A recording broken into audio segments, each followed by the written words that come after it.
ஒரு நாள் ஒருவன் குயிலை பார்த்து சொன்னான், ஆஹா, எவ்வளவு இனிமையான குரல் உனக்கு!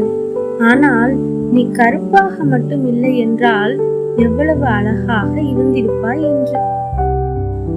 அவன் கடற்கரைக்கு ஒரு நாள் சென்றான். கடலை பார்த்து மிகவும் ஆச்சரியப்பட்டான். கடலிடம் சொன்னான், உன்னை பார்த்தால் எவ்வளவு பிரமிப்பாக உள்ளது. ஆனால் நீ உப்பாக இல்லை என்றால் எவ்வளவு நன்றாக இருந்திருக்கும் என்று சொன்னான். அந்த மனிதன் ஒரு ரோஜா மலரை பார்த்தான். அதை மிகவும் ரசித்தான்.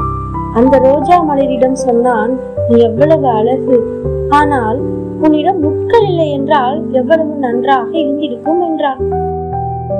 கருங்குயிலும் கடலும் ரோஜா மலருடன் இணைந்து சொன்னது, ஏ மானிடா, பிறரின் குறை காணும் பழக்கம் மட்டும் உன்னிடம் இல்லை என்றால் எவ்வளவு நன்றாக இருந்திருக்கும் என்று.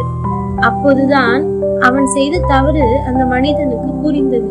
அவன் அதை கேட்டு மிகவும் வருந்தினான்.